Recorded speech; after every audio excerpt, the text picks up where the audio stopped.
मुख्यमंत्री योगी आदित्यनाथ ने मथुरा से लेकर संभल तक और मुस्लिम आरक्षण से लेकर मुस्लिम की सुरक्षा तक कई मुद्दों पर बड़े बयान दिए। मुख्यमंत्री योगी आदित्यनाथ ने दावा किया कि यूपी में मुसलमान सबसे सुरक्षित है और दंगाई का इलाज उन्हें आता है। योगी ने ऐलान किया कि संभल में सभी मंदिर खोजे जाएंगे और वहां की सच्चाई पूरी दुनिया को बताई जाएगी। योगी ने वक्फ बिल को जरूरी बताते हुए वक्फ की संपत्ति पर कब्जे का आरोप लगाया है।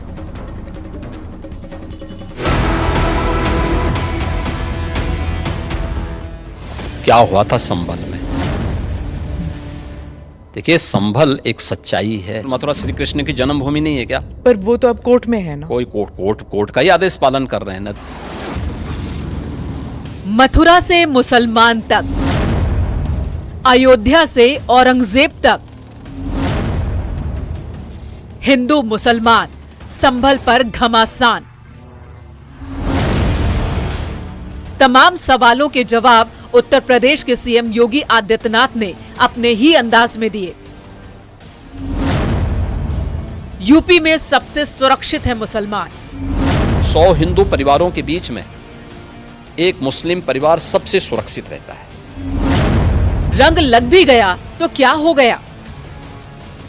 कि भाई, जिसको रंग से परहेज है उस पे मत डालना, लेकिन फिर भी पड़ गया है और प्रशासन उसको साफ करके फिर से नगाई पुताई कर दे रहा है। मथुरा में तो बहुत कुछ हो गया होता। कोर्ट का ही आदेश पालन कर रहे हैं ना, तो अब तक तो वहां बहुत कुछ हो गया होता। सनातन पर हमेशा मुखर रहने वाले उत्तर प्रदेश के मुख्यमंत्री योगी आदित्यनाथ ने ये साफ कर दिया कि मुसलमान अगर सबसे ज्यादा कहीं सुरक्षित हैं, तो वो उत्तर प्रदेश में हैं। सबके बीच सबको समान भाव से देख रहे हैं।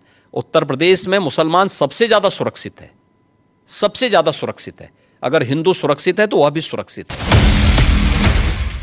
शाहजहांपुर और संभल में होली के दौरान तमाम मस्जिदों को ये कहते हुए प्रशासन ने ढक दिया था कि उन पर रंग पड़ने से विवाद हो सकता है। योगी आदित्यनाथ से रंग को लेकर सवाल किया गया तो उनका दो टूक जवाब था। जिसको रंग से परहेज है उस पे मत डालना, लेकिन फिर भी पड़ गया है और प्रशासन उसको साफ करके फिर से नगाई पुताई कर दे रहा है। ये कौन सी बात है? क्या रंग बिरंगे कपड़े पहनते नहीं? हिंदू से ज्यादा रंग बिरंगे तो मुसलमान ही पहनता कपड़ा, तो फिर रंग से परहेज क्यों? यानी तो दोहरा आचरण है। तो क्या रंग बिरंगी कपड़े पहने, लेकिन अगर रंग पड़ जाए तो हाय तौबा मचाते हैं? ये नहीं हो सकता है। ये दोहरा आचरण क्यों मचाते हो जी?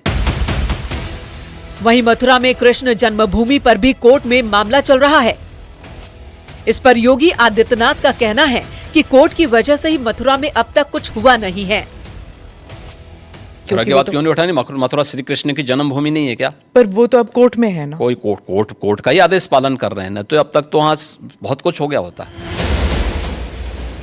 धर्म के मुद्दे पर अक्सर उत्तर प्रदेश की सरकार और सीएम योगी आदित्यनाथ को विपक्ष की ओर से घेरा जाता है,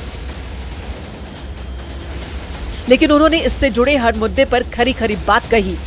जाहिर है उनके इन बयानों पर सियासी प्रतिक्रियाएं भी आएंगी ही। Bureau report, news 18।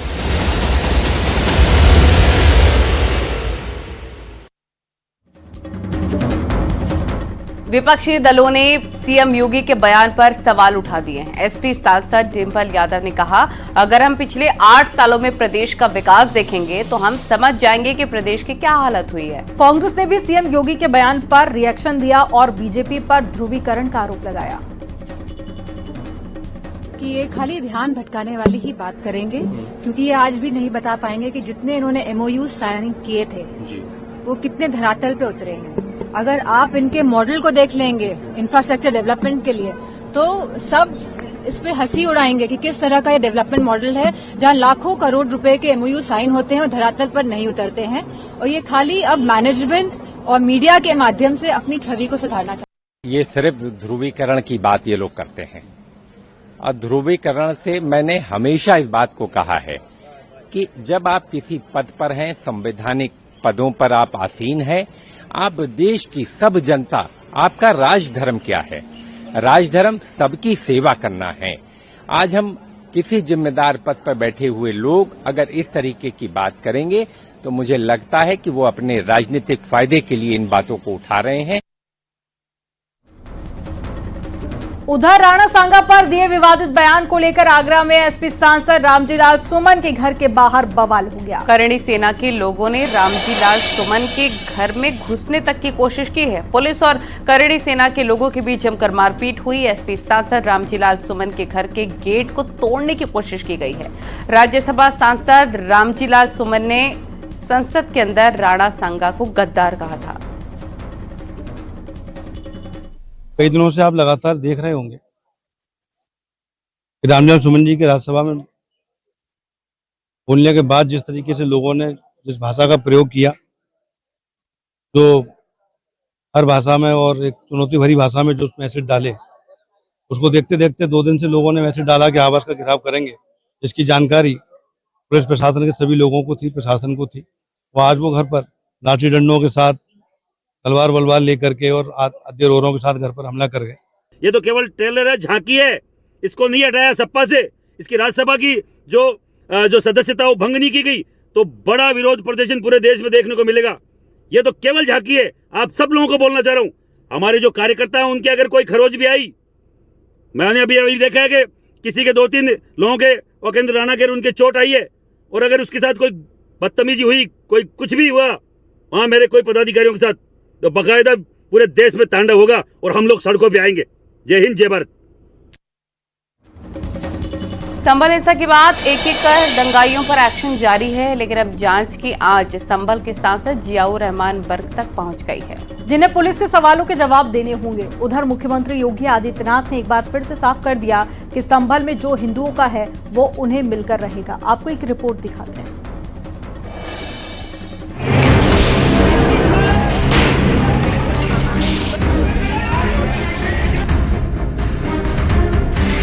जब सुलगा संभल, शुरू हुआ कानूनी दंगल। दंगाइयों पर कानूनी पंजा, अब संभल के सांसद पर शिकंजा। 24 नवंबर को संभल में हिंसा की जो आग सुलगी थी, उसकी चिंगारी अभी भी बुझी नहीं है। योगी की पुलिस एक एक कर दंगाइयों पर एक्शन ले रही है, चाहे वो आम हो या खास। जामा मस्जिद के सदर जफर अली की गिरफ्तारी के बाद अब संभल के सांसद जियाउर रहमान वर्ग की मुश्किलें बढ़ने वाली हैं। दरअसल पुलिस ने हिंसा में पूछताछ के लिए सांसद को नोटिस थमाया है। सांसद जियाउर रहमान वर्ग ने अपने दिल्ली वाले आवास पर खुद इस नोटिस को रिसीव किया। सांसद वर्ग पर भड़काऊ भाषण देने का आरोप है। पुलिस ने 8 अप्रैल को वर्ग को पूछताछ के लिए बुलाया है और सांसद वर्ग 8 अप्रैल को पुलिस के सामने पेश होंगे। जो नोटिस दिया गया है सेक्शन 35(3) के तहत, वो रिसीव कर लिया है और माननीय हाई कोर्ट के आदेश अनुसार जो विवेचना की है उसमें पुलिस ने सहयोग के लिए कहा। तो मैंने, जाहिर सी बात है, मैं इस देश का नागरिक हूँ, सांसद भी हूँ, तो मैंने उनको ये विश्वास दिलाया जो भी जांच में सहयोग की जरूरत पड़ेगी मैं पूरा सहयोग करूंगा। योगी की पुलिस ने साफ कर दिया है कि संभल हिंसा के दंगाई बचेंगे नहीं, चाहे वो कितना ही रुतबा क्यों न रखते हों। उधर मुख्यमंत्री योगी ने भी साफ कर दिया है कि संभल में जो सनातन का था, हिंदुओं का था, उसे तो लेकर रहेंगे। जितने भी होंगे सब ढूंढेंगे, जितने भी होंगे सब ढूंढेंगे, सब निकालेंगे और दुनिया को बोलेंगे कि भगवान ने जिसको आंखें दी हैं वो आके देखो तो क्या हुआ था संभल में। देखिए, संभल एक सच्चाई है। उधर संभल के सांसद जियाउर रहमान अलग ही दलील दे रहे हैं। इनका कहना है कि आए दिन तीर्थ स्थलों पर परेशानी हो रही है। सही कह रहे हैं, मुसलमान इतना ज्यादा सुरक्षित है हमारे यहाँ बिल्कुल कि संभल के अंदर 5-5 लोगों की जान ले ली गई है और प्रदेश के अंदर कई बार मॉब लिंचिंग हो चुकी है।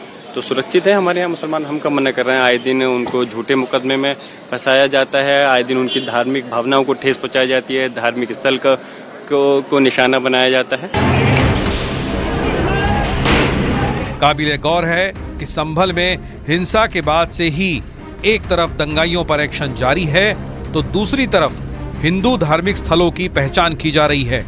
इन सब के बीच संभल पूरी तरह से अलर्ट है और अब संभल के सांसद पर भी शिकंजा कसा जा सकता है।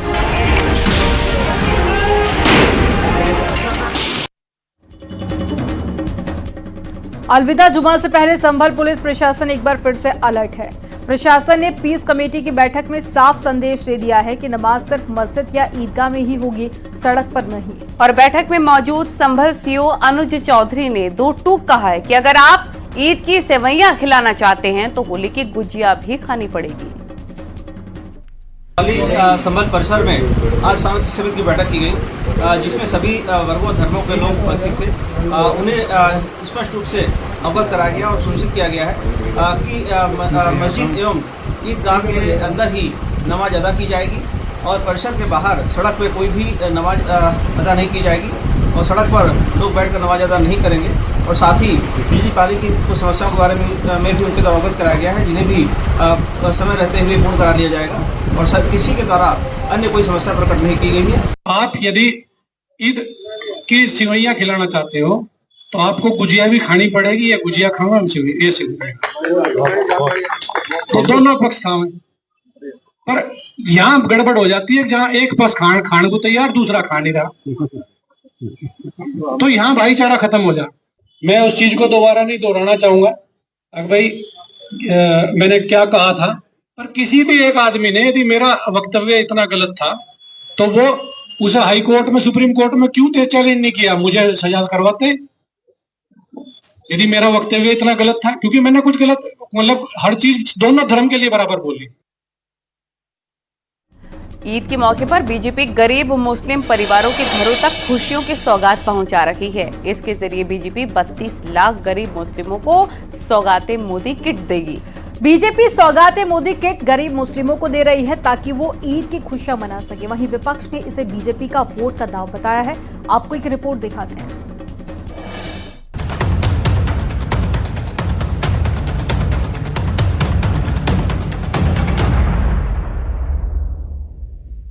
ईद के मौके पर बीजेपी देश भर के गरीब मुसलमानों को बड़ी सौगात देने जा रही है। बीजेपी ने देश भर के 32 लाख गरीब मुसलमानों को ईद के मौके पर सौगात ए मोदी किट देने की घोषणा की और इसी के तहत यूपी में 30,000 से ज्यादा मुस्लिमों को किट दिया जाएगा। ये अभियान बीजेपी अल्पसंख्यक मोर्चा की तरफ से शुरू किया गया है। ईद के मौके पर सौगात ए मोदी अभियान। सौगात ए मोदी अभियान की शुरुआत। देश के 32 लाख गरीब मुसलमानों को किट, यूपी में 30,000 से ज्यादा मुसलमानों को किट।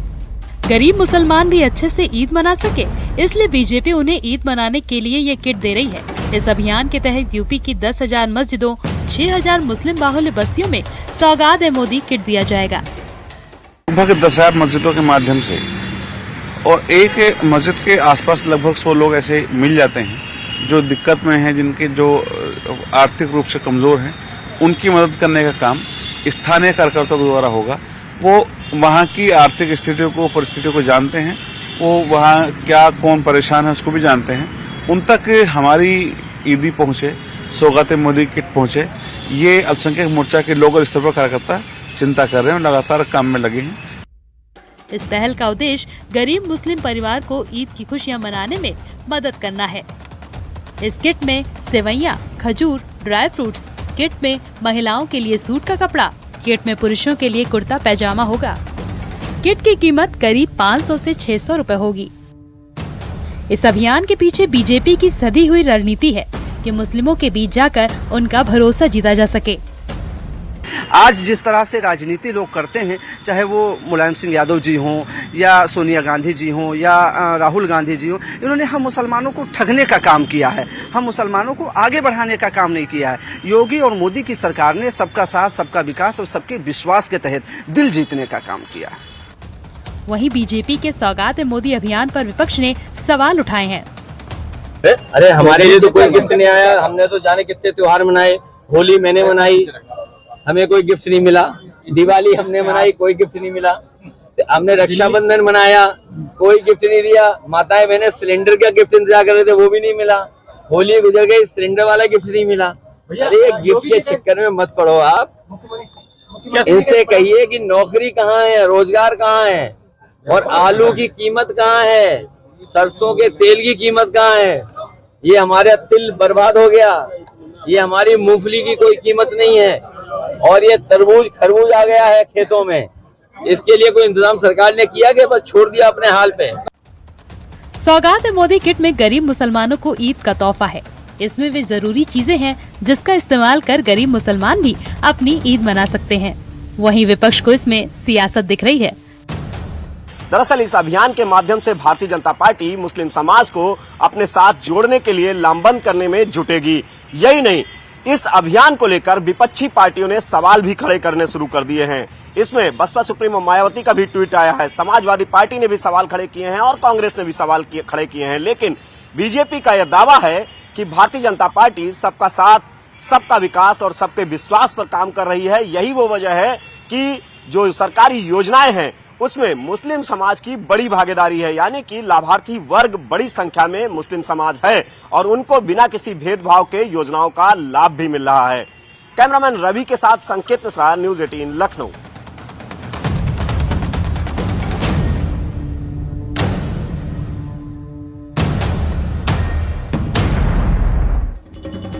2027 के लिए यूपी में अभी से बिसात बिछनी शुरू हो गई है। विधानसभा चुनावों से पहले आरएसएस हिंदुत्व के मुद्दे को धार देने में जुट गई है। जातियों में बटे हिंदू समाज को एकजुट करने का प्लान तैयार हो रहा है। बताया ये जा रहा है कि आरएसएस के इस अभियान से बीजेपी को बड़ा फायदा हो सकता है। देखिए रिपोर्ट।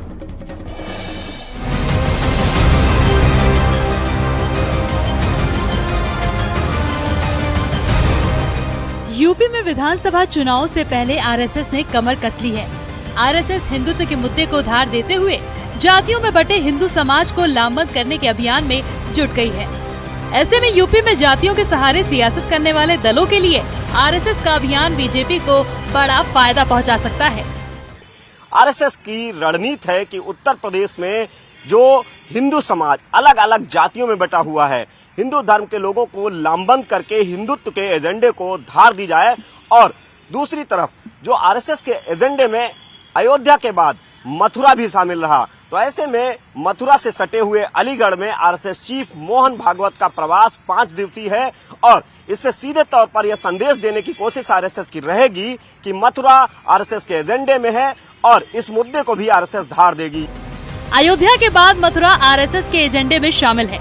यही वजह है कि आरएसएस प्रमुख मोहन भागवत मथुरा से सटे अलीगढ़ में 5 दिन के प्रवास पर रहेंगे। उनका अलीगढ़ में 5 दिन का प्रवास 17 अप्रैल से शुरू होगा।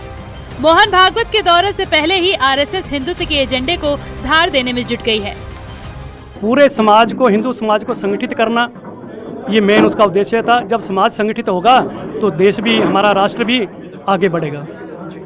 सर, इसको लेकर के युवाओं को अट्रैक्ट कैसे करने वाले हैं? युवाओं के अंदर राष्ट्रभक्ति और देशभक्ति की भावना पैदा की जाए, उसके लिए आप समय समय पर संघ के कार्यक्रम है उसमें सहभागिता उनकी हो तो आगे बढ़ेगा। सर, ऑनलाइन ऑनलाइन माध्यम से भी हाँ, उसका ऑनलाइन भी राष्ट्रीय स्वयं संघ की जो ORG है, RSS ORG, उस पर आप क्लिक करेंगे तो आपको अनेक प्रकार की आपको जुड़ने के उसके आयाम मिलेंगे। वहीं आरएसएस की यूपी में सक्रियता का अंदाजा इस बात से लगाया जा सकता है कि राष्ट्रीय स्वयं सेवक संघ लखनऊ के विश्व संवाद केंद्र में बैठक कर संगठित हिंदू समाज के निर्माण के संकल्प को लेकर यूपी में अपनी तैयारियों को आगे बढ़ाना शुरू कर दिया है। Bureau report, news 18। हिंदुओं को लामबंद करने की रणनीति के तहत आरएसएस उत्तर प्रदेश में बड़े स्तर पर, चाहे वो गांव की गलियां हो या शहर हो, अभियान चलाने जा रही है और राष्ट्रीय स्वयंसेवक संघ के जो कार्यकर्ता हैं वो इस अभियान में जुट चुके हैं। कैमरामैन रवि के साथ संकेत मिश्रा, न्यूज़ 18 लखनऊ। वक्फ बिल पेश संसद में ना पेश हो, इसको लेकर काफी ज्यादा घमासान मचा हुआ है। All India Muslim personal law board ने वक्फ संशोधन विधेयक के खिलाफ देशव्यापी आंदोलन की घोषणा कर दी है। वहीं AIMPLB पर बीजेपी के देश के अल्पसंख्यकों और मुसलमानों को भड़काने का आरोप लगा है। आपको एक रिपोर्ट दिखाते इसी से जुड़ी हुई।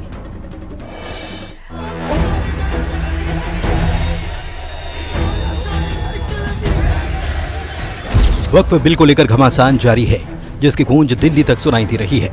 दरअसल कुछ मुस्लिम संगठन वक्फ बिल का विरोध कर रहे हैं और इसी विरोध को लेकर सड़क से लेकर सदन तक संग्राम मचा है। वक्फ बिल के विरोध को लेकर हलचल तेज हो चुकी है और सियासत भी उफान पर है। वक्फ बिल के विरोध में पटना में all India personal law board के बैनर तले नाराजगी का ऐलान किया गया और all India Muslim personal law board ने वक्फ संशोधन विधेयक के खिलाफ देशव्यापी आंदोलन की घोषणा की। उधर जेपीसी के अध्यक्ष और बीजेपी सांसद जगदम्बिका पाल ने कहा कि मुस्लिम पर्सनल लॉ वक्फ के नाम पर राजनीति कर रहा है और देश के अल्पसंख्यकों और मुसलमानों को गुमराह कर रहा है। अनकॉन्स्टिट्यूशनल बिल है, ये हमारे रिलीजियस फ्रीडम को छीनता है। ये मुसलमानों के वक्फ बोर्ड में नॉन मुस्लिम्स को मेंबर बनाकर उनके उसके एडमिनिस्ट्रेशन में, उसके चलाने में एक रुकावट पैदा करता है। तो ये वायलेशन है आर्टिकल 14 का, आर्टिकल 26 का और आर्टिकल 25 का। तो इसीलिए प्रोटेस्ट हो रहा है। इसका इंटेंशन गवर्नमेंट का अमेंडमेंट जो है इसलिए है कि उसको और कैसे ट्रांसपेरेंट बनाया जा सके, वक्फ के कानून को और कैसे बेहतर बनाया जा सके, वक्फ के कानून में संशोधन करके इसका फ़ायदा अल्पसंख्यकों के खास तौर से गरीब और पसमानदा को कैसे मिल सके, सरकार का ये प्रयास है। जगदम्बिका पाल जी बातचीत में विनम्र व्यक्ति हैं, लेकिन वो खुद भी जानते हो किन के इशारों पे नाच रहे हैं और किन के इशारों पर वो काम कर रहे हैं। और उनको अंतरात्मा उनकी आप अकेले में बैठ के पूछे तो वो बता देंगे कि जेपीसी में कितना निष्पक्ष होकर के आप वक्फ की संपत्तियां लूटना चाहते हैं। उसके लिए आप जगदम्बिका पाल जी को मोहरा बना करके उनका इस्तेमाल कर रहे हैं, इससे ज्यादा कुछ भी नहीं।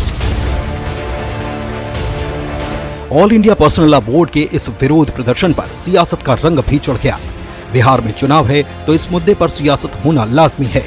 यही वजह है कि आरजेडी ने इस विरोध प्रदर्शन का खुलकर समर्थन किया और बिल को लेकर अपना इरादा साफ कर दिया।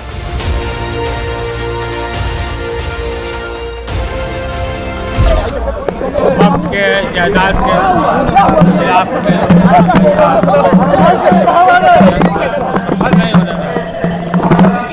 समर्थन कर रहे हैं वक्फ बिल का। केंद्र सरकार के साथ है, मोदी जी के साथ। जब इन्होंने कह दिया कि वक्फ बोर्ड का बिल जो लाया गया उसका विरोध कर रहे हैं, तो एक ही बात कितनी बार पूछना है। यानी कि सड़क से सदन तक इस मुद्दे पर हंगामा जारी है। एक तरफ जहां कुछ मुस्लिम संगठनों ने वक्फ बिल को लेकर रार छेड़ रखी है, तो दूसरी तरफ विपक्ष के नेता इनके साथ हमदर्दी जताने में कोई कोर कसर नहीं छोड़ रहे। लेकिन देखना यह होगा कि इसका विरोध सरकार पर कितना दबाव बना पाता है, क्योंकि सरकार ने भी साफ कर रखा है कि धर्म के नाम पर वक्फ की मनमानी नहीं चलेगी। Bureau report, news 18। खबरें जारी हैं, रुकेंगे छोटे से ब्रेक के लिए। आप देखते रहिए न्यूज़ 18।